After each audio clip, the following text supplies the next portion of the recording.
Hi everyone, my name is doctor Mohammad Tabish Ansari और आज जिस टॉपिक के बारे में हम डिस्कस करेंगे दैट इज़ रिसर्च।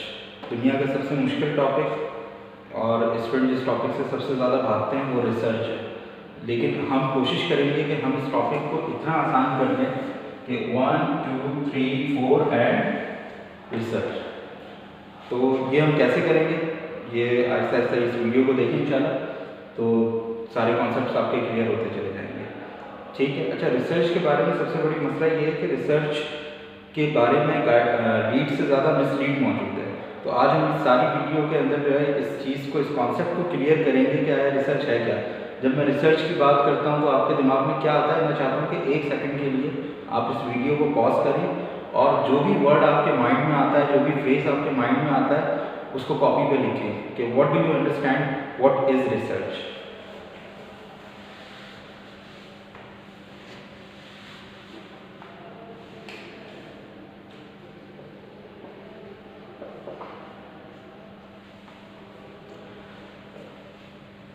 अच्छा देखिए, इस वीडियो को बनाने का पर्पस यही है कि रिसर्च को जितने आसान तरीन तरीके से समझाया जा सकता है मैं यहाँ समझा दूँ। ठीक है। अच्छा, हम कोई लंबी चौड़ी कोई गाड़ी डेफिनेशंस में नहीं जाएंगे। वो डेफिनेशंस आप गूगल से देख सकते हैं, विकिपीडिया से देख सकते हैं। मैं वो डेफिनेशंस को डिस्कस नहीं कर रहा, बल्कि मैं सिनेरियो को डिस्कस करने जा रहा हूँ जिसके बाद वो डेफिनेशंस आपके समझ में आना शुरू हो जाएंगी। आप अगर चाहें तो अभी वीडियो को पॉज करें और एक रिसर्च की डेफिनेशन निकालें और उसको समझने की कोशिश करें। आई एम श्योर आपकी समझ में नहीं आएगी। ठीक है, लेकिन इस वीडियो को कंप्लीट करें और उसके बाद फिर वो डेफिनेशन निकालें। आई एम श्योर कि अब फिर वो आपकी समझ में आएगी। तो रिसर्च होती क्या है? First of all, research is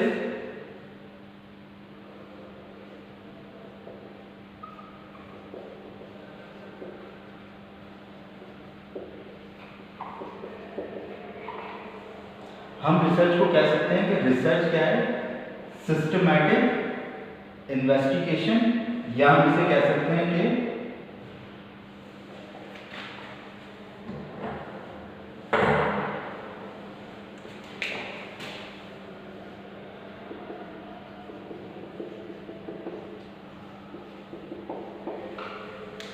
scientific query. Research is what? Systematic investigation. अब ये जो इन्वेस्टिगेशन है ये तो आपको पता है कि ये क्या होती है। तो ये कुछ बात समझ में आना शुरू हो गई कि research is what? Research is something related to investigation. लेकिन ये कैसी इन्वेस्टिगेशन है? ये कोई आम इन्वेस्टिगेशन नहीं है। इन्वेस्टिगेशन कोई वो भी होती है जो कोई डिटेक्टर करता है, जो कोई पुलिस इंस्पेक्टर करता है, वो भी इन्वेस्टिगेशन होती है। ठीक है, जो FBI करता है वो भी इन्वेस्टिगेशन होती है। लेकिन ये रिसर्च किस टाइप की इन्वेस्टिगेशन है? ये एक सिस्टमैटिक इन्वेस्टिगेशन है। दोबारा प्रॉब्लम हो गया कि सर ये सिस्टमैटिक इन्वेस्टिगेशन क्या होती है? देख लेते हैं सिस्टमैटिक इन्वेस्टिगेशन क्या होती है।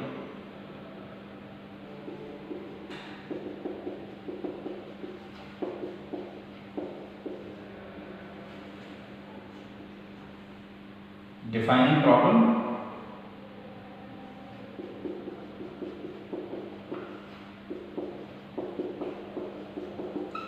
collecting the data,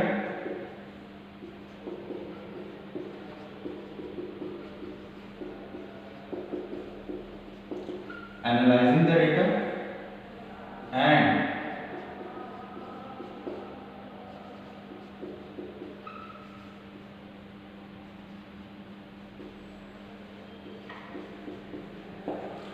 interpreting the result।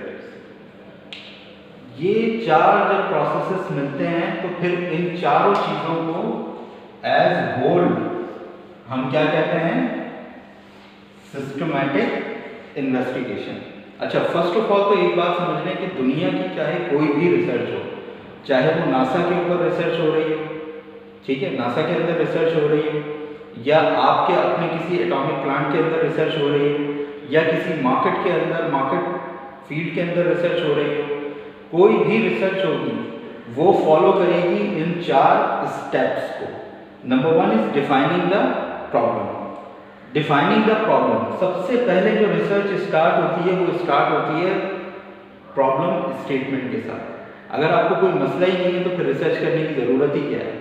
बात यह है कि कोई ना कोई मसला दिमाग में, कोई ना कोई सवाल, जिसे कि हम कहते हैं रिसर्च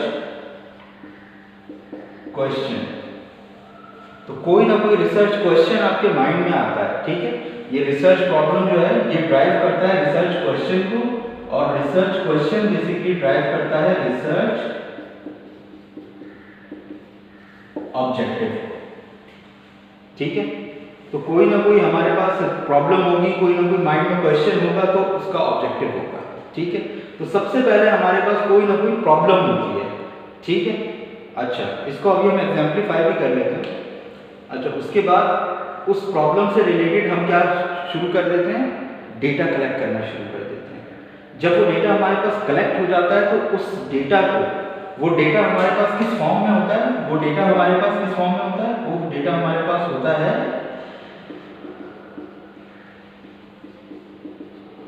इंफॉर्मेशन की फॉर्म में होता है। उस इंफॉर्मेशन को जब हम एनालाइज करते हैं तो वो क्या बन जाता है, वो नॉलेज बन जाता है। तो उस डेटा को हम इंफॉर्मेशन से नॉलेज के अंदर कन्वर्ट करते हैं बाय एनालाइजिंग। एनालाइज कैसे करते हैं, बड़े क्वेश्चन हैं अभी। ये फर्स्ट ऑफ ऑल तो ये कि ये डेटा क्या होता है, ये डेटा कितने टाइप्स का होता है, ये क्वालिटेटिव भी हो सकता है, क्वांटिटेटिव भी हो सकता है, प्राइमरी भी हो सकता है, सेकेंडरी भी हो सकता है। अभी हम उस डिटेल में नहीं जाते, अभी हम बस ये कह रहे हैं कि हाँ डेटा हम कलेक्ट करते हैं और फिर उसको एनालाइज करते हैं। जब उस डेटा को हमने एनालाइज कर लिया, ठीक है, वो नॉलेज में कन्वर्ट हो गया, तो फिर हम रिजल्ट को इंटरप्रेट करते हैं, ठीक है। इसी चीज को हम क्या कहते हैं, हम इसी चीज को कंक्लूजन भी कह सकते हैं। हम एक नतीजा अखज़ करते हैं, सही, हम रिजल्ट ड्रॉ करते हैं on the basis of this data. तो ये हमारे पास प्रोसेस होता है। फॉर एग्जाम्पल, इसको एग्जाम्पलीफाई कर लेते हैं। एग्जाम्पलीफाई कैसे करेंगे, फॉर एग्जाम्पल कि एक कोई जूते बनाने वाली कंपनी है, ठीक है, और अचानक से जो है वो उसकी सेल्स डाउन हुई है। 2019-2020 में उसकी सेल डाउन हो गई। तो सबसे पहले तो प्रॉब्लम आइडेंटिफाई हो गया, ठीक है। प्रॉब्लम क्या हमारे पास आ रहा है कि सेल्स हर क्वार्टर के साथ डाउन हो गई है। अब कलेक्टिंग द डेटा, अब डेटा कलेक्ट होगा कि क्या सेल्स जो हमारी डाउन हो रही है वो पूरे पाकिस्तान की हो रही है, या पाकिस्तान में कुछ कराची की सिर्फ हो रही है, हैदराबाद की सिर्फ हो रही है, या कराची और हैदराबाद के कुछ एरियाज की हो रही है। क्या जितने भी वो वेरिएंट बना रहा है, जितने भी वो डिज़ाइन बना रहा है, सबकी सेल डाउन हो रही है, या कुछ खास हमने नए डिज़ाइन लॉन्च किए थे उसकी वजह से ये काम हो रहा है। समझ रहे हैं आप। डेटा कलेक्शन, डेटा कलेक्शन के बाद जब वो डेटा कलेक्ट हो जाएगा तो फिर उसको एक शीट पे डाल के एनालाइज करेंगे, और एनालाइज करके उसको नॉलेज के अंदर कन्वर्ट करेंगे, और फिर जो भी रिजल्ट हमारे पास आएंगे हम उसको कंक्लूड करेंगे, उसको इंटरप्रेट करेंगे कि बात दरअसल ये है कि हमने कोई एक नया डिज़ाइन लॉन्च किया था मार्केट के अंदर जो कि नहीं चल पाया, जिसकी वजह से हमारी सेल डाउन हुई है, ठीक है। इसी तरीके से आप इसको रख के किसी भी रिसर्च के ऊपर कर सकते हैं। मैंने आपसे शुरू में एक बात कही थी कि हम रिसर्च को कहेंगे कि 1 2 3 4, तो ये वही तो है, ठीक है। एक बात आपने माइंड में रखनी है कि दुनिया की कोई भी रिसर्च होगी वो इन 4 स्टेजेस को फॉलो करेगी। वो हमेशा शुरू होगी डिफाइनिंग द प्रॉब्लम, और एंड होगी कंक्लूजन या इंटरप्रिटेशन, और मिड में ये काम हो रहा होगा। ये बेसिक चीज़ है, तो ये चीज़ सबसे पहले हमारी समझ में आनी चाहिए। अच्छा जी, ये चीज़ अगर हमें यहाँ पे समझ में आ गई,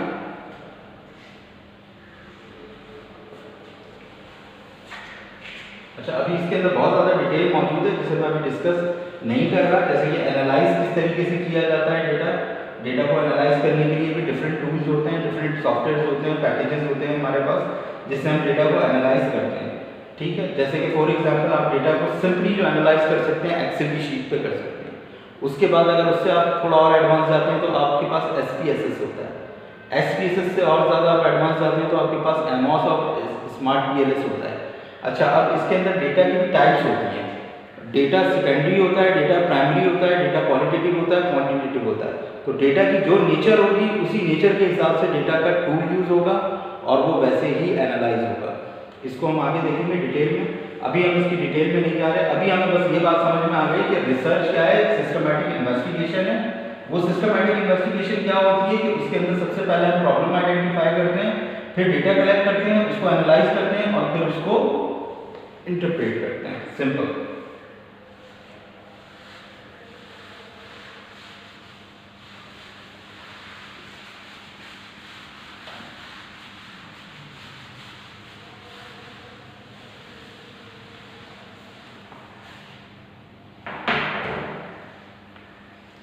अच्छा जी,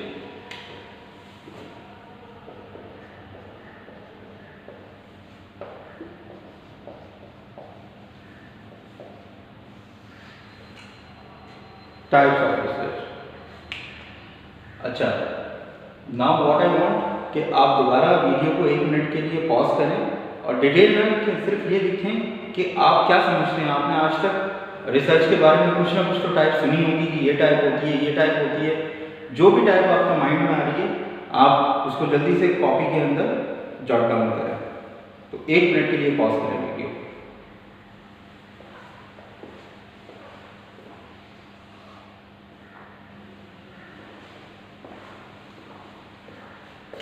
आई होप आपने लिख लिया होगा।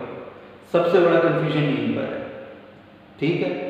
हमारे पास सबसे बड़ा मसला ये है कि अगर यहाँ पर प्रॉब्लम सॉल्व हो जाए तो हमें रिसर्च आगे समझ में आना शुरू हो जाए।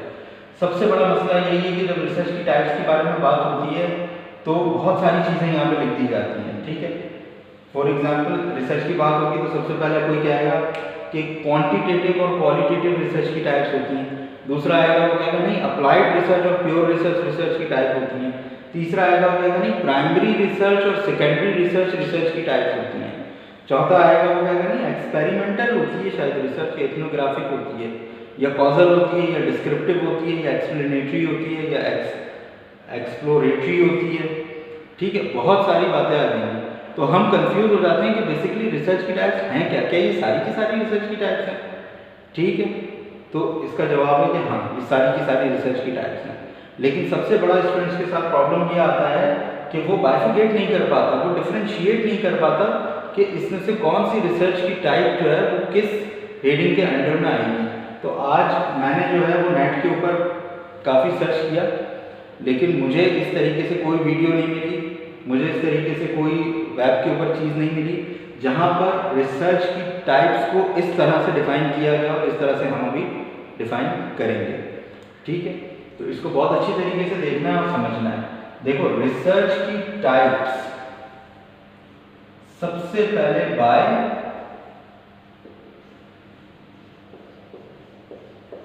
पर्पस। देखो रिसर्च की टाइप बाय पर्पस अलग होती है, रिसर्च की टाइप बाय मेथड अलग होती है, रिसर्च की टाइप बाय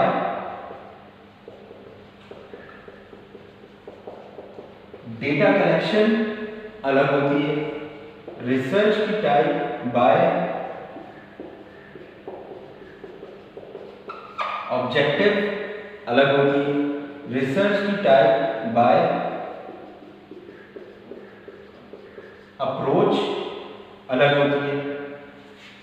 तो आपने देखा अब बाय पर्पस अलग टाइप होंगी, बाय मेथड अलग होंगी, डेटा कलेक्शन अलग होंगी, ऑब्जेक्टिव अलग होंगी, अप्रोच अलग टाइप्स होंगी, ठीक है। तो इसीलिए हम कंफ्यूज हो जाते हैं कि यार वो कहता है कि नहीं वो क्वांटिटेटिव और क्वालिटेटिव होती है, दूसरा कहता है नहीं प्राइमरी और सेकेंडरी होती है।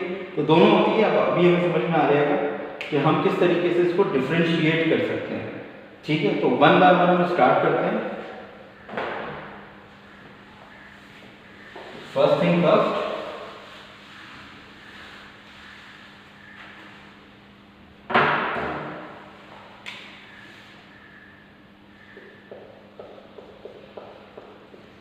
बाय पर्पस, ठीक है।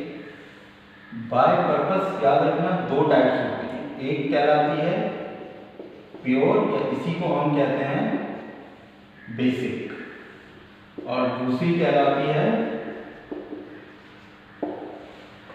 अप्लाइड, ठीक है। अच्छा बहुत सारे स्टूडेंट्स हैं जो कि एमफिल करते हैं, जो कि पीएचडी करते हैं। मैं आपको बता रहा हूँ कि ये जो कन्फ्यूजन है ये ग्रेजुएशन लेवल पे, अंडर ग्रेजुएशन लेवल पे, मास्टर लेवल पे नहीं है, बल्कि ये एमफिल और पीएचडी के लेवल तक ये प्रॉब्लम है कि लोग पीएचडी तक इवन कर जाते हैं लेकिन वो टाइप्स के बारे में क्लियर नहीं होते। तो लाइफ के अंदर एक बात याद रखिएगा, हमेशा मैं एक बात कहता हूँ कि क्लियरिटी बहुत ज़रूरी है। तो आपको क्लियरिटी जब तक नहीं होगी, आपके कॉन्सेप्ट्स क्लियर, आपके कॉन्सेप्ट्स जो हैं स्ट्रांग नहीं हो सकते, ठीक है, कोई भी आके शेक कर सकता है। तो आपको पता होना चाहिए कि एक चीज़ का ओरिजिन क्या है, ठीक है। तो अगर आप ये इस चीज़ को आज आप लेक्चर को समझ जाते हैं अच्छी तरीके से, तो then you would be the master of types of research ethics, ठीक है। तो सबसे अच्छा, अगर कोई ये समझ रहा है कि मैं डेफिनेशंस लिखवाने वाला हूँ, तो वो बेचारा जो है वो उसको मायूसी होगी, क्योंकि मैं कोई डेफिनेशन नहीं लिखवाने वाला, ठीक है। मैंने कोई डेफिनेशन नहीं लिखवानी। डेफिनेशन क्या लिखनी है आपने? आप लिखो प्योर रिसर्च और आपको नेट पे मिल जाएगी, ठीक है। आप लिखो अप्लाइड रिसर्च और मिल जाएगी। मेरा काम यहाँ पे क्या है कि टू क्लियर द कॉन्सेप्ट, कि उन डेफिनेशंस के अंदर जो कॉन्सेप्ट, अब बात ये कि वो डेफिनेशन जब आप पढ़ना शुरू करोगे ये देखने के बाद, तो आपको बहुत ज़्यादा अच्छी तरीके से वो डेफिनेशंस भी समझ में आएंगी, बल्कि उनकी एग्जाम्पल्स भी समझ में आएंगी, ठीक है। तो स्टार्ट करते हैं प्योर या बेसिक रिसर्च से कि इसमें डिफरेंस क्या होता है। अच्छा देखिए, हम इन दोनों के दरमियान में देख लेते हैं कि डिफरेंस क्या होता है। ये डिफरेंस हमें क्लियर कर देगा कि प्योर रिसर्च क्या होती है और बेसिक रिसर्च क्या होती है। प्योर रिसर्च या बेसिक रिसर्च एक ऐसी रिसर्च होती है जो कि जब स्टार्ट की जाती है तो उस वक्त माइंड में कोई ऑब्जेक्टिव नहीं होता, ठीक है, या आप कह लें कि एंड माइंड में नहीं होता, जबकि ये ऑब्जेक्टिव के बगैर शुरू की जाती है, सही है। जबकि ये जो रिसर्च है ये एक खास ऑब्जेक्टिव के तहत शुरू की जाती है और इसका एंड भी होता है। नई बात समझ में आई, एग्जाम्पल से समझने की कोशिश करते हैं, ठीक है। प्योर रिसर्च हमारे पास, अच्छा सबसे पहले मैं एक एग्जाम्पलीफाई कर देता हूँ कि मैंने जो बाटा वाली आपको एग्जाम्पल दी थी, या मैंने जो जूते बनाने वाली कंपनी की एग्जाम्पल दी थी, वो अप्लाइड रिसर्च है, ठीक है। लेकिन नासा के अंदर भी तो एक रिसर्च हो रही है। अच्छा नासा के अंदर क्या रिसर्च हो रही है आपको पता है? नासा के अंदर तो डिफरेंट रिसर्चेज हो रही हैं। तो एक छोटी सी चीज़ रिसर्च से रिलेटेड मैं डिस्कस करता हुआ चलता हूँ आगे, कि हमारा जो सूरज है, जो हमारा सन है, वो सन बेसिकली स्टार है, ठीक है। जिस तरह आपके पास गैलेक्सी के अंदर, आपके यूनिवर्स के अंदर और करोड़ों अरबों खरबों स्टार्स हैं, उसी तरह का सन भी हमारे पास एक स्टार है। अच्छा स्टार की जो है वो एक लाइफ होती है, इसको अभी हम डिटेल में नहीं जाएंगे, लेकिन बस हम शॉर्टली डिस्कस करते हैं कि स्टार की एक लाइफ होती है, ठीक है। उसकी लाइफ के जो हैं वो 3 स्टेजेस होते हैं। एक स्टार की लाइफ के 3 स्टेजेस होते हैं, ठीक है। तो सबसे पहला स्टेज जो उसका होता है, उसके अंदर वो होता है वाइट होगा या ब्लू होगा, जो उसका जो बिल्कुल जिस वक्त एक स्टार पैदा होता है तो उसका वो स्टेज होता है। अच्छा उसके बाद वो अपनी मेच्योरिटी के ऊपर जाता है और वो फैलना शुरू कर देता है और वो रेड हो जाता है। और थर्ड स्टेज के अंदर ये होता है कि वो ब्लास्ट कर जाता है। अब ब्लास्ट करने के बाद या तो वो ब्लैक होल के अंदर कन्वर्ट हो जाता है स्टार, या तो फिर वो एक छोटा सा निब्यूला बन जाता है, ठीक है। यानी कि पहला जबकि वो पैदा हुआ वो उसका स्टेज है। दूसरे स्टेज के अंदर वो क्या होगा, दूसरे स्टेज के अंदर वो फैलेगा और रेड होना शुरू हो जाएगा और वो फूलना शुरू कर देगा और वो एक हद तक फूलेगा और फिर उसके बाद वो ब्लास्ट हो जाएगा। और ब्लास्ट होने के बाद वो या तो ब्लैक होल के अंदर कन्वर्ट हो जाएगा या फिर वाइट नेबुला बन जाएगा। अगर वो बहुत पावरफुल स्टार होता है तो वो डेफिनेटली ब्लैक होल बनता है, लेकिन अगर वो इतना पावरफुल स्टार ना हो तो वो वाइट नेबुला बनता है। जैसे हमारा सन इतना पावरफुल स्टार नहीं है तो वो ब्लैक होल नहीं बनेगा, वो नेबुला बनेगा, ठीक है। अच्छा लेकिन अब प्रॉब्लम ये है कि हमारा जो सूरज है वो बूढ़ा हो रहा है, वो ओल्ड हो रहा है, उसकी एज बन रही है। अब मैंने आपको बताया सेकंड स्टेज में क्या होता है, वो स्टार रेड हो जाता है और जब वो बूढ़ा होता है तो वो फैलना शुरू कर देता है, वो बड़ा होना शुरू कर देता है। अब बेसिकली जब हमारा सन बड़ा होना शुरू करेगा तो आहिस्ता आहिस्ता एक एक प्लैनेट को खाना शुरू कर देगा। तो सबसे पहले जो पहला प्लैनेट है, फिर दूसरा प्लैनेट है और तीसरे नंबर पर हमारी बारी आ जाएगी, ठीक है। यानी पहला प्लैनेट तबाह होगा, फिर दूसरा होगा, फिर तीसरा हमारा प्लैनेट है। इसीलिए जो नासा में साइंटिस्ट हैं वो क्या कर रहे हैं कि जो आपके आउटर शेल के जो आपके जितने भी जो आउटर शेल के जो सैयारे हैं आपके, प्लैनेट्स हैं उनके ऊपर मूव करने के बारे में सोचा जा रहा है। जैसे मार्स भी हमारे बाद है, तो हम चाहते हैं कि हम वहाँ जंप कर जाएँ ताकि एटलीस्ट हमें कुछ हज़ार सालों का तो हमें टाइम मिल जाए कि हमारी दुनिया अगर तबाह होती है तो हम मार्स पर चले जाएँ। ठीक है, आपको बड़ा अजीब सा लगेगा ये सुन के कि सर ये किस तरह की बातें कर रहे हैं, तो दुनिया ने तो तबाह हो जाना है, हर चीज़ में तबाह हो जाना है, बिल्कुल ठीक है। लेकिन अगर मैं बिल्कुल प्योर साइंटिफिक वे में बात करूँ, नासा पागल तो नहीं है, इतना खरबों रुपया अगर वो लगा रहा है तो किसी वजह से लगा रहा है। अभी जो हमें मिला है वो जुपिटर का एक मून है जिसके ऊपर हमें लगता है कि वहाँ हमें पानी मिल गया है, कि हम वहाँ पे इंसानियत को, क्योंकि वो साइंटिस्ट का मानना ये है कि इंसान जब एक दफ़ा पैदा हो गया है तो ये इतनी एक प्रीशियस चीज़ है कायनात के अंदर, क्योंकि हमने आज तक पूरी यूनिवर्स में दूसरा कोई इंसान नहीं देखा। सही, तो वो कहते हैं कि ये इतना एक प्रीशियस सीड है इंसान का कि अगर ये कायनात में एक दफ़ा पैदा हो गया तो इसे ख़त्म नहीं होना चाहिए। तो हम सबसे पहले तो अपनी गैलेक्सी में जंप करते हुए जा रहे हैं दूर, और फिर हो सकता है कि हम दूसरी गैलेक्सी में भी जंप करने के बारे में सोचें। ये सारी की सारी रिसर्च है। ठीक है, अच्छा, अब नासा इस तरीके की बहुत सारी रिसर्चेस कर रहा है, वो बहुत कुछ यूनिवर्स के अंदर तलाश कर रहा है। क्या जब वो तलाश यूनिवर्स के अंदर तलाश कर रहा है तो उसको पता है कि वो क्या तलाश कर रहा है? क्या नासा को पता है कि उसे क्या मिल जाएगा? क्या उसे पता था कि उसे जुपिटर के मून के ऊपर पानी मिल जाएगा? नहीं, कोई ऑब्जेक्टिव नहीं है, कोई एंड उसे नहीं पता। ये रिसर्च प्योर या बेसिक रिसर्च है, जिसके अंदर रिसर्चर को खुद नहीं पता होता कि मैं क्या रिजल्ट ड्रॉन करने वाला हूँ, मेरे पास क्या नतीजे आएंगे। अगर एक रिसर्चर को खुद भी ये बात नहीं पता तो फिर वो रिसर्च प्योर या बेसिक रिसर्च है।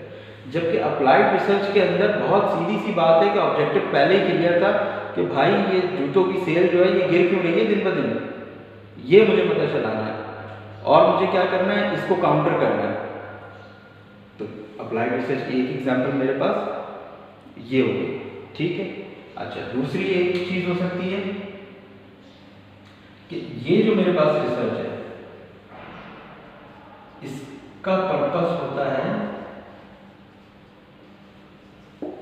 Problem solving. ठीक है, इसका क्या पर्पस होता है? प्योर या बेसिक रिसर्च का पर्पस ये होता है आपके पास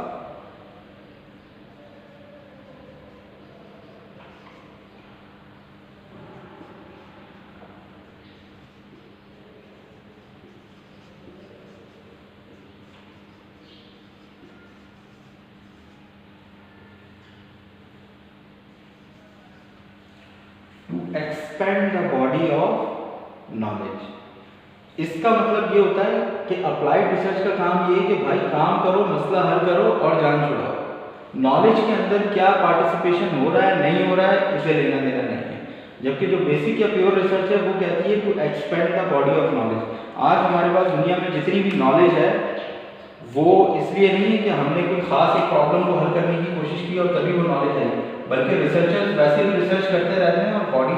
अब हम ये देखते हैं कि ये होता क्या है, एक्सपेंड द, मैंने जो कहा कि expand the body of knowledge. अच्छा, अप्लाइड के अंदर जितनी भी आपकी मार्केट रिसर्च होती है वो सारी की सारी अप्लाइड होती है। यहाँ पे बिजनेस स्टूडेंट्स ये समझ लें कि मार्केट रिसर्च जितनी भी होती है वो सारी की सारी अप्लाइड होती है। मार्केट के अंदर आप किसी खास पर्पज से जा रहे होते हैं, ऑब्जेक्टिव से जा रहे होते हैं, कोई प्रॉब्लम सॉल्व कर रहे होते हैं, वो रिसर्चेज आपकी यानी कि वो सारी की सारी अप्लाइड होती है। अच्छा, प्योर या बेसिक रिसर्च जो होती है उसका मकसद क्या होता है, to expand the body of knowledge. हो सकता है कि अभी जो आप रिसर्च कर रहे हैं वो किसी काम की नहीं है, वो किसी का मसला हल कर नहीं रही है, आपने कोई इंडस्ट्री का, ये जो होती है ये बेसिकली ये इंडस्ट्री ओरिएंटेड होती है। ठीक है, ये इंडस्ट्री ओरिएंटेड होती है, ये इंडस्ट्री ओरिएंटेड नहीं होती। समझ रहे? आइंस्टाइन ने, या आप कह लो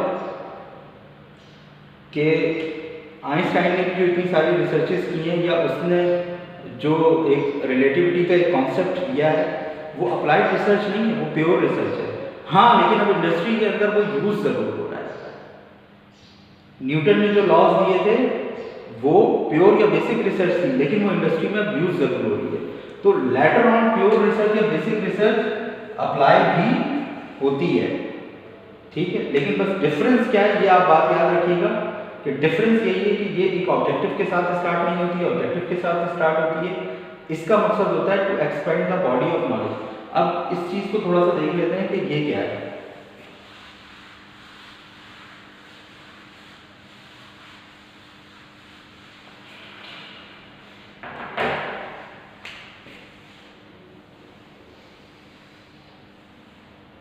बल्कि ये मैंने बड़ा सर्कल बना दिया।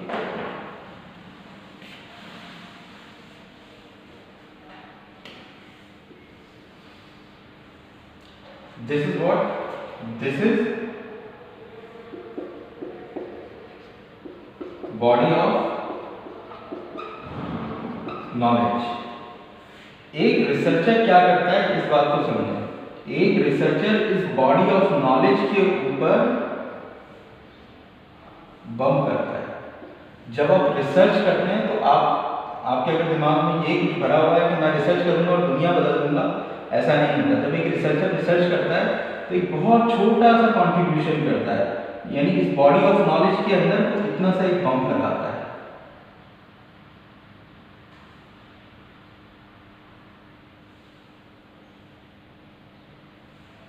ठीक, फिर इस तरीके से बहुत सारे आ जाते हैं और चारों तरफ से बम लगाना शुरू कर देते हैं। अब सोचें कि जब ये चारों तरफ से बम लगना शुरू होंगे तो अल्टीमेटली ये सर्कल क्या हो जाएगा, बड़ा हो जाएगा। मजीद रिसर्चर आएंगे, वो भी बम लगाएंगे, ये सर्कल और मजीद बड़ा हो जाएगा, ये सर्कल और मजीद बड़ा हो जाएगा। तो इसे कहते हैं कि expand the body of knowledge.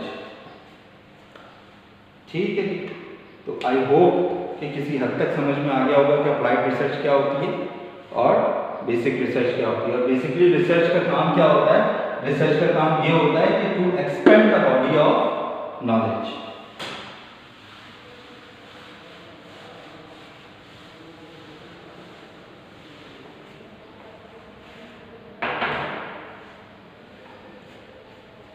By purpose समझ में आ गया।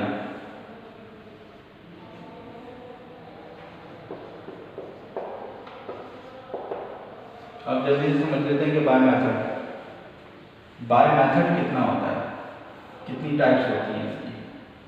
ठीक है,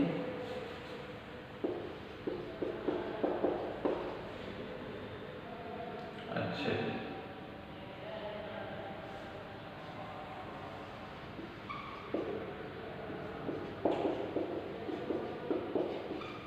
क्वांटिटेटिव,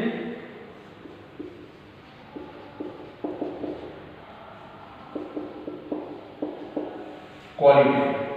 बाय मेथड रिसर्च की दो टाइप्स होती हैं। बाय मेथड का क्या मतलब है, सही है। अच्छा एक बात याद रखिएगा, रिसर्च के अंदर मेथडोलॉजी अलग चीज़ होती है, मेथड अलग चीज़ होती है। अभी हम इसको डिस्कस नहीं करेंगे, बस आप इतना समझ लें कि बाय मेथड, मेथड का मतलब ये होता है कि जो आप रिसर्च कर रहे हैं वो न्यूमेरिक है या नॉन न्यूमेरिक है। अगर वो रिसर्च आपके पास न्यूमेरिक का मतलब नंबर्स, अगर वो रिसर्च आपकी जो है वो इट कंसिस्ट ऑफ नंबर्स, ठीक है, यानी कि आप अपनी रिसर्च के अंदर नंबर्स पे काम करने वाले हैं, फैक्ट्स एंड फिगर्स के ऊपर काम करने वाले हैं, ग्राफ्स के ऊपर काम करने वाले हैं, तो आपकी रिसर्च कौन सी है, क्वांटिटेटिव रिसर्च है। क्वांटिटेटिव रिसर्च के अंदर हम नंबर्स के बारे में बात करते हैं, फैक्ट्स के बारे में बात करते हैं, ठीक है, फिगर्स के बारे में बात करते हैं, एटसेट्रा एटसेट्रा। ये क्वांटिटेटिव रिसर्च होती है। क्वालिटेटिव रिसर्च कौन सी होती है, क्वालिटेटिव रिसर्च वो होती है जिसके अंदर नंबर्स के बारे में बात नहीं की जाती। फिर किसके बारे में बात की जाती है, फॉर एग्जांपल ओपिनियन के बारे में बात की जाएगी, ठीक है, किसी का किसी बारे में क्या ओपिनियन है, व्यूज के बारे में बात की जाएगी कि क्या व्यूज हैं किसी चीज के बारे में, और किस चीज के बारे में बात की जाएगी, फीलिंग्स के बारे में बात की जाएगी, एटसेट्रा एटसेट्रा। ठीक है, तो अगर आप किसी की राय, किसी की ओपिनियन, किसी की फीलिंग्स के बारे में बात कर रहे हैं, अब फॉर एग्जांपल मैं एक रिसर्च कर रहा हूँ, ठीक है, जिसमें यह है कि पाकिस्तान में जो डाइवोर्स का रेट है वो बहुत तेजी से बढ़ रहा है, उसके क्या रीजंस हैं, तो आपका क्या ख्याल है कि वो क्वालिटेटिव रिसर्च होगी या क्वांटिटेटिव रिसर्च होगी? एक सेकंड को रुकें और वीडियो पॉज करके बताएं।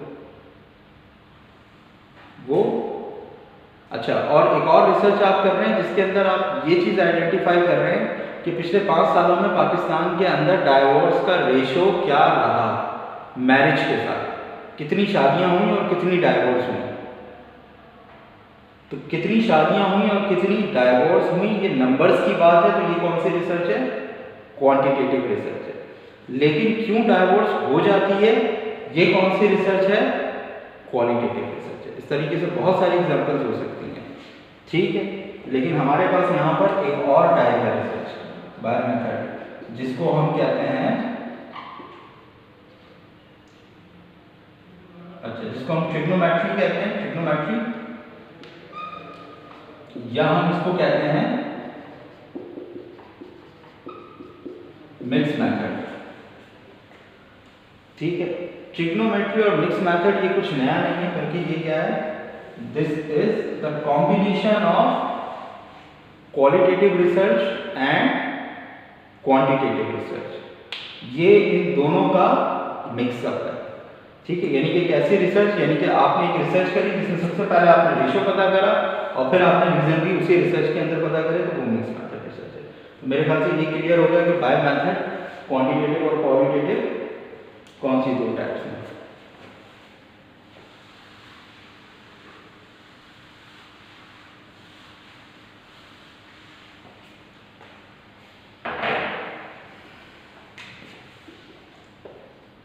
अब देखते हैं बाय ऑब्जेक्टिव। तो 1 मिनट के लिए वीडियो पॉज करें और बाय ऑब्जेक्टिव आपके माइंड में क्या आता है वो लिखिए।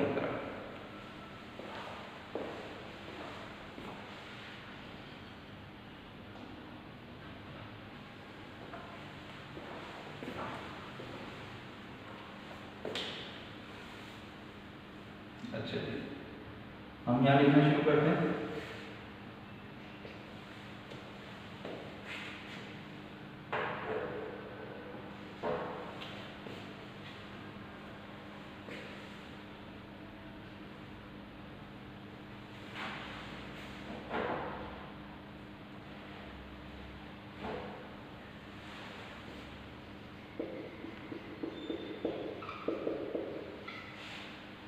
Exploratory, number 2 descriptive and number 3 causal.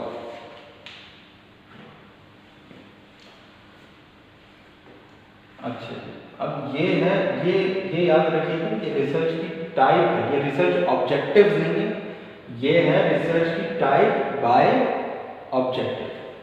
अच्छा, जब सबसे पहले हम रिसर्च करेंगे तो हम एक बात पहले इसको ऐसे ही सिंपल से समझ लेते हैं कि हम सबसे पहले ये डिसाइड करेंगे कि यार हम किसी चीज़ को देखेंगे, मतलब वो चीज़ हमें पता ही नहीं है और हम नए सिरे से किसी चीज़ को सर्च करने जा रहे हैं, ठीक है। और फॉर एग्जाम्पल हम कोई डिस्कवरी करने जा रहे हैं, हम कोई इन्वेंशन करने जा रहे हैं, ठीक है। कोई चीज़ जो पहले से हमें पता ही नहीं है वो पता करने जा रहे हैं, या वो चीज़ पहले से पता है लेकिन हम उसको मज़ीद अंडरस्टैंड करने जा रहे हैं, ठीक है। ये दो चीज़ें तो पहले क्लियर हो गई। तो अगर वो चीज़, मतलब जो वो रिसर्च, ऐसी रिसर्च जिसके अंदर हम कुछ ऐसा एक्सप्लोर करें that has not been explored yet, तो वो रिसर्च हमारे पास कहलाती है एक्सप्लोरेटरी रिसर्च। नाम से ही एक्सप्लोर पता चल रहा है, यानी कि इस रिसर्च के अंदर हम कुछ नया एक्सप्लोर करने जा रहे हैं, ठीक है। अब फॉर एग्जाम्पल हमारे पास अगर हम साइंटिफिक रिसर्च के बारे में बात करें तो नासा के अंदर जो रिसर्च हो रही है वो ऑलमोस्ट 99% एक्सप्लोरेटरी रिसर्च हो रही है। आप नई नई चीज़ें एक्सप्लोर कर रहे हैं। जो हमने बात की थी प्योर रिसर्च की, वो 99% वो कौन सी रिसर्च है? वो एक्सप्लोरेटरी रिसर्च है, प्योर रिसर्च, क्योंकि आप उसके अंदर एक्सप्लोर कर रहे होते हैं। अब वो चाहे आपकी जो है वो एस्ट्रोनॉमिकल फिजिक्स के अंदर हो, एस्ट्रोनॉमी के अंदर हो, चाहे मेडिकल की फील्ड के अंदर हो, चाहे मेडिसिन की फील्ड के अंदर हो, ठीक है। तो चाहे किसी भी फील्ड के अंदर हो, वो एक्सप्लोरेटरी रिसर्च होती है अगर वो प्योर रिसर्च है, ठीक है। ये बात क्लियर हो गई। अच्छा, लेकिन आपकी जो सोशल साइंस, ये प्योर साइंसेस की जो आपकी रिसर्च होती है मोस्टली वो एक्सप्लोरेटरी रिसर्च होती है, ठीक है। लेकिन आपकी जो सोशल साइंसेस की जो मोस्टली रिसर्चेज होती हैं वो प्योर नहीं होती। मैं ये नहीं कह रहा कि सारी की सारी डिस्क्रिप्टिव होती हैं, नहीं, वो एक्सप्लोरेटरी भी होती हैं और वो डिस्क्रिप्टिव भी होती हैं, ठीक है। तो लेकिन ज़्यादातर रिसर्चेस क्या होती हैं? डिस्क्रिप्टिव। अब डिस्क्रिप्टिव रिसर्च क्या होती है? सिंपल वर्ड्स के अंदर मैं बता दूं कि डिस्क्रिप्टिव रिसर्च ये होती है कि जो है जैसा है लिख दें। आपने पता किया, फॉर एग्जाम्पल आप एक वर्ड सुनते हैं, उस वर्ड का नाम है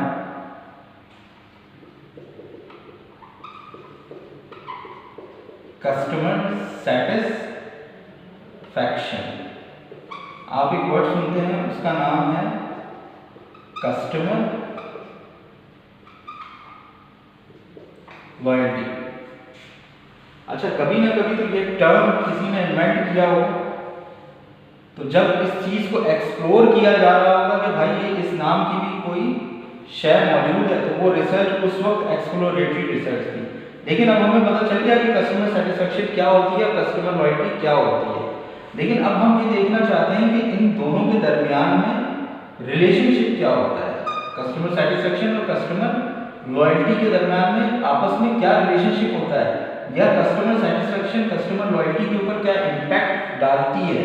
तो जब हम इनका रिलेशनशिप देखेंगे तो ये कौन सी रिसर्च होगी? डिस्क्रिप्टिव रिसर्च होगी।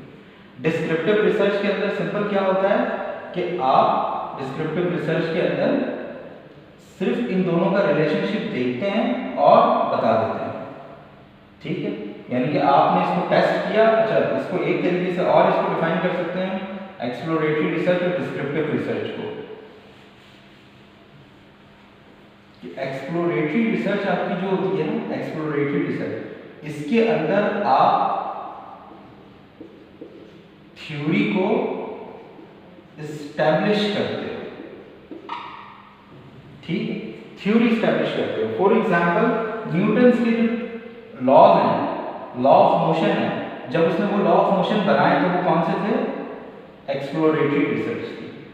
लेकिन जब उन लॉज को आप अप्लाई करते हो और डिफरेंट चीजों के ऊपर अप्लाई करके और रिजल्ट निकालते हो, यानी कि उस थ्योरी को आप क्या करते हो? टेस्ट करते हो, तो वो डिस्क्रिप्टिव रिसर्च बन जाती है, ठीक है। अच्छा, ये क्लियर हो गया हमें कि एक्सप्लोरेटरी रिसर्च क्या है, डिस्क्रिप्टिव रिसर्च क्या है। बाकी आप नेट से निकाल के देख सकते हैं। अब आ जाते हैं कॉजल रिसर्च क्या होती है। अच्छा जी, कॉजल रिसर्च आपके पास जो होती है, इसके लिए एक वर्ड अगर मैं लिखूं तो ये आसान हो जाएगी, कॉज एंड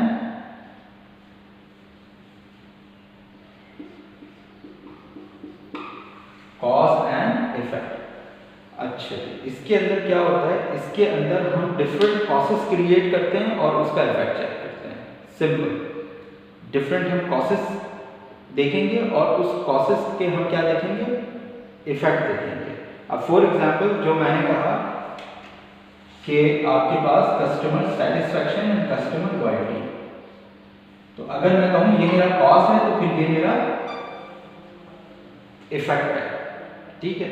लेकिन इसमें फर्क ये होता है कि कॉज को आप बार बार कम या ज्यादा करते हैं, ठीक है, या कॉसेस को आप डिफरेंट भी कर सकते हैं। जैसे आपने कस्टमर सेटिस्फैक्शन के साथ कॉज को रखा है, आप किसी और चीज के साथ भी रख सकते हैं, आप सिनेरियो चेंज कर सकते हैं। यानी कि आपके पास जो कॉज है आप उसको क्या करते रहते हैं? उसको आप वेरी करते रहते हैं और उसका इफेक्ट गैज करते रहते हैं, ठीक है। ये आपके पास होती है कॉजल रिसर्च। इसको हम आगे देखेंगे एक्सपेरिमेंटल के अंदर भी। अभी मेरे ख्याल से यहाँ तक आपको बात समझ में आ गई है।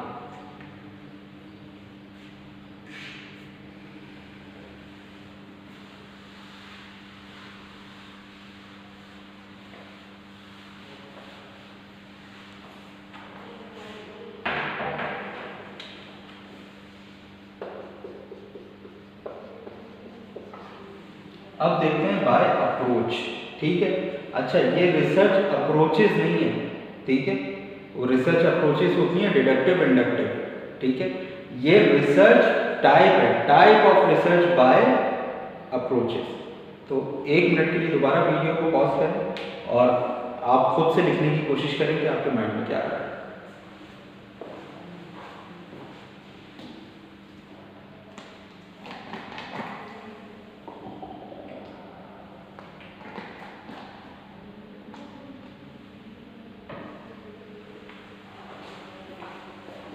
चलिए, मैंने थोड़ा पानी पी लिया।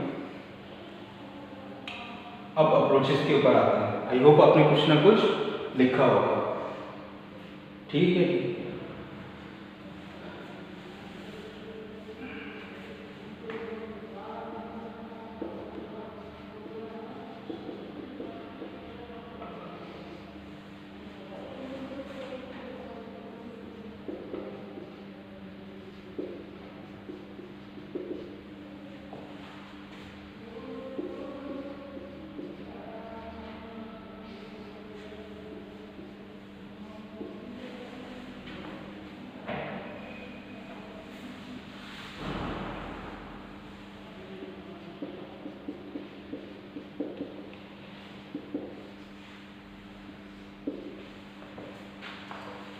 ठीक है।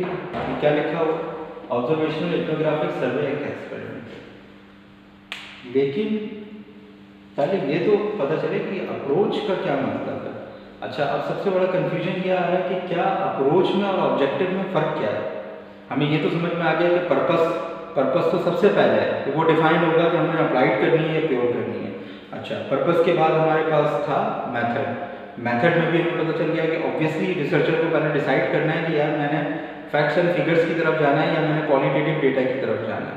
ये भी समझ में आ गया। उसके बाद फिर उसने ये भी डिसाइड कर लिया कि फॉर एग्जांपल उसने क्वांटिटेटिव डिसाइड कर लिया, और फिर उसके बाद उसने ये भी डिसाइड कर लिया कि मेरा जो अच्छा बाय डेटा भी रहती है, बाय डेटा हम लास्ट में करते हैं। ठीक है। अच्छा, अब फिर उसके बाद था ऑब्जेक्टिव में भी उसने डिसाइड कर लिया कि यार मैंने कोई चीज़ एक्सप्लोर करनी है या मैंने पहले से जो मेरे पास थ्योरी इस्टेब्लिश है मैंने उसी के ऊपर काम करना है या कोई नई थ्योरी इस्टेब्लिश करने के बारे में जानना है। तो ये भी डिसाइड हो गया। अब अप्रोच में और उसमें क्या डिफरेंस है, ऑब्जेक्टिव और अप्रोच में बहुत बड़ा डिफरेंस है। अप्रोच का मतलब ये है, यहाँ से पता चल रहा है, इसका मतलब ये है कि आप अपनी ऑडियंस को कैसे अप्रोच करने वाले हो। देखो, एक जो रिसर्च होगी वो किसी लोगों के ऊपर ही रिसर्च होगी। ठीक है, वो लोगों पर रिसर्च होगी। हम अभी बात कर रहे हैं सोशल साइंसेस की, और हम अभी इस चीज़ को लॉक कर लेते हैं कि हम लोगों पे ही रिसर्च करने वाले हैं। ठीक है, तो अब हमें ये चीज़ डिसाइड करनी होगी कि उन लोगों को हम अप्रोच किस तरह से करेंगे। तो उन लोगों को हम जिस तरीके से अप्रोच करेंगे उसकी बेसिस के ऊपर हमारे पास 4 टाइप्स आ गए। तो ये कहते हैं जनाब, अगर आप इस तरीके से अप्रोच करेंगे तो ये टाइप है, इस तरीके से ये है और ये है। अब हम वन बाय वन डिस्कस कर लेते हैं। ऑब्जर्वेशनल रिसर्च में हम ये कह रहे हैं कि अगर आप लोगों को इस तरीके से अप्रोच कर रहे हैं कि आप उन्हें डिस्टर्ब नहीं करेंगे।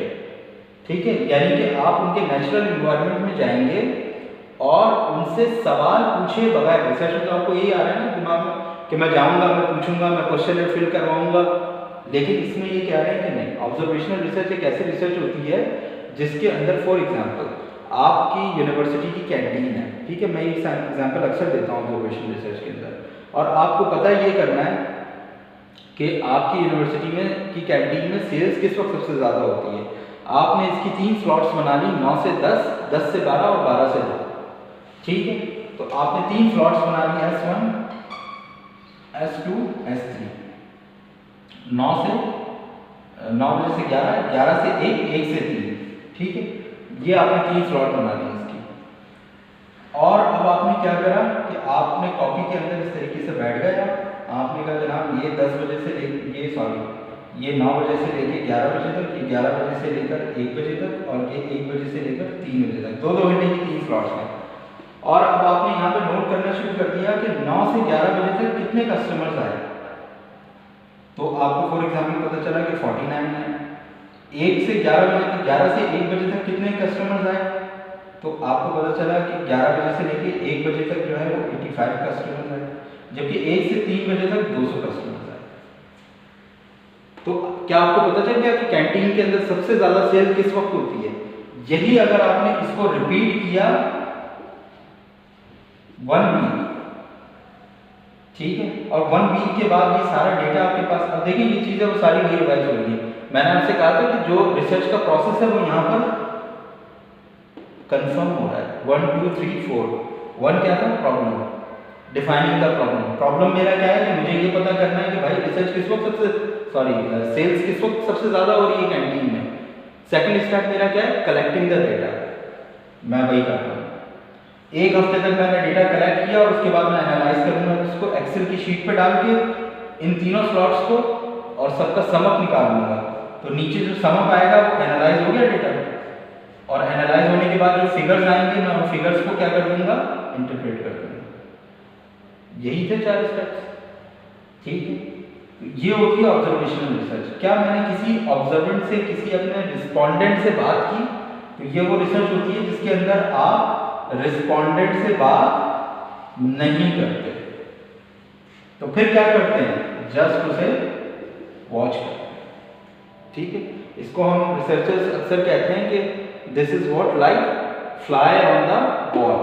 फ्लाई ऑन द वॉल का मतलब क्या होता है? जिस तरह मक्खी एक दीवार पे बैठ जाती है और आपको ऐसा लगता है कि अपनी मोटी मोटी आंखों से आपको घूर रही है, लेकिन वो पूरा दिन बैठ के घूरती रहेगी लेकिन आपसे बात नहीं करेगी। तो ये वही रिसर्च है, ऑब्जर्वेशनल रिसर्च। दूसरी है इथनोग्राफिक रिसर्च। इथनोग्राफिक रिसर्च क्या होती है आपके पास? ये इस टाइप की रिसर्च होती है जिसमें रिसर्चर रिस्पोंडेंट के नेचुरल इन्वायरमेंट में जाता है और नेचुरल इन्वायरमेंट में जाकर उससे रिसर्च करता है। ठीक है, अब फॉर एग्जांपल यहाँ मैं अक्सर एग्जांपल लेता हूँ कि आपके पास बड़े सगीर पर कब्जा करने से पहले अंग्रेज यहाँ आया था और उसने आपके अपने इन्वायरमेंट में यहाँ पे कैंप लगाया, आपके साथ तस्वीरें खींची, चॉकलेट्स खाई, चॉकलेट्स तकसीम की, और इस वक्त वो क्या कर रहा था? आपके इन्वायरमेंट को स्टडी कर रहा था कि अगर इस कॉम पे हम कब्जा कर सकते हैं तो कैसे कर सकते हैं।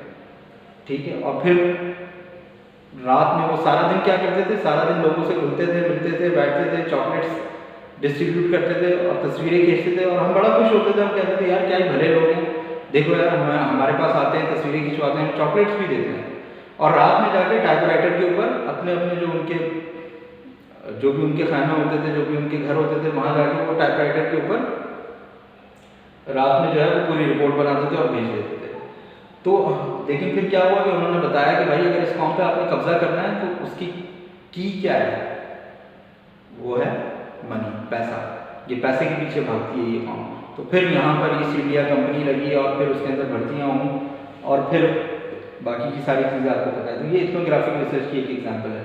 दूसरी एग्जाम्पल क्या हो सकती है इथनोग्राफिक रिसर्च की? कि आप एक कस्टमर एक शॉपिंग मॉल के अंदर किस तरीके से परचेज करता है। तो वो कस्टमर तो आपके पास आपको कहीं रास्ते में भी मिल सकता है, ऑफिस में मिल सकता है, घर में मिल सकता है, लेकिन बजाय घर, ऑफिस या बाहर मिलने के आप उसको जाके शॉपिंग मॉल के अंदर ही देखो। ठीक है, वहीं इथनोग्राफिक रिसर्च। फॉर एग्जांपल आप अगर एटमॉस्फेयर के ऊपर रिसर्च कर रहे हो कि एक स्टोर का एम्बियंस कैसा होना चाहिए, तो वो इथनोग्राफिक रिसर्च होगी। ठीक है, क्योंकि एम्बियंस को स्टोर के अंदर जाकर ही रिसर्च किया जा सकता है। ठीक है, तीसरी है सर्वे research. This is the most popular research. Survey research में क्या होता है कि रिसर्चर जो है कहीं भी जहां भी उसका रिस्पोंडेंट उसे मिल जाए वो वहां पहुंच जाता है। ठीक है, और उससे अपने क्वेश्चंस जो है फिल आउट। अच्छा, अब वो क्वेश्चंस क्या होते हैं, कैसे होते हैं, जब लास्ट टाइप हम पढ़ेंगे तो हमें पता चलेगा वहां से कि अगर हमारी क्वांटिटेटिव रिसर्च है तो वो क्वेश्चन है। ठीक है, अभी हमने ये चीज़ पढ़ी नहीं है, इसे हम कहते हैं रिसर्च टूल्स। ठीक है, ये टूल्स जैसी टाइप होगी वैसे टूल्स होंगे, ये बात याद रखिएगा। हम इसीलिए टाइप्स पढ़ रहे हैं ताकि हमें पता चले कि हमें टूल कौन सा यूज करना है। अगर मेरी क्वालिटेटिव रिसर्च है और मैं क्वेश्चनर भरवाने के लिए चला गया हूँ, ठीक है, अच्छा क्वेश्चनर भरवाया भी जा सकता है, लेकिन क्वेश्चनर मेरा किस टाइप का है, अच्छा ये डिफाइन, अभी बहरहाल हम इसकी डिटेल में नहीं जाते, कंफ्यूजन हो जाएगी। बहरहाल सर्वे रिसर्च समझ लें। सर्वे रिसर्च के अंदर आपका जो रिसर्चर होता है वो या तो क्वेश्चन है या इंटरव्यू के तहत अपने रिस्पोंडेंट का रिस्पांस लेता है। ठीक है, इसके लिए ये आपके पास कैप नहीं होती कि आपने उसके नेचुरल एनवायरनमेंट में ही जाना है, ये पाबंदी यहाँ पर नहीं होती। और last but not the least experimental research. Experimental research क्या होती है? जो मैंने आपको कॉजल के अंदर बताई, ठीक है, यही होती है एक्सपेरिमेंटल रिसर्च। एक्सपेरिमेंटल रिसर्च में यही होता है कि एक कोई वेरिएबल होता है x, उसका इम्पैक्ट अगर y पे देख रहे हैं तो इस x को हम क्या करते हैं, डिफरेंट टाइप्स में वैरी करते हैं, या तो हम सिनेरियो जो होता है उसको वैरी करते हैं। ठीक है, तो कुछ हमारे जो कंट्रोल्ड वेरिएबल होते हैं, कुछ अनकंट्रोल्ड वेरिएबल होते हैं। तो कुछ वेरिएबल्स को कंट्रोल करते हैं, कुछ को अनकंट्रोल करते हैं और फिर रिजल्ट देखते हैं। वो हमारे पास कौन सी रिसर्च होती है, एक्सपेरिमेंटल रिसर्च होती है। आपको इसके बारे में ज़्यादा अगर समझना है तो फिर मुझे बताइएगा, मैं अलग से फिर इसके लिए वीडियो बनाऊंगा। तो फिर उसके अंदर हम इसमें डिटेल में, अभी भी हम किसी भी चीज़ की बहुत ज़्यादा डेप्थ में नहीं गए। बहुत ज़्यादा डेप्थ में जाके अगर कोई चीज़ समझ नहीं आता तो आप मुझे बताइएगा, रिक्वेस्ट करें तो फिर उसकी वीडियो बना के डालेंगे।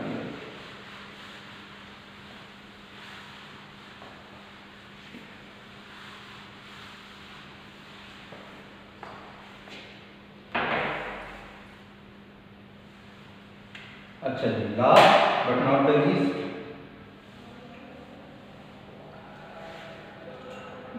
Research type bye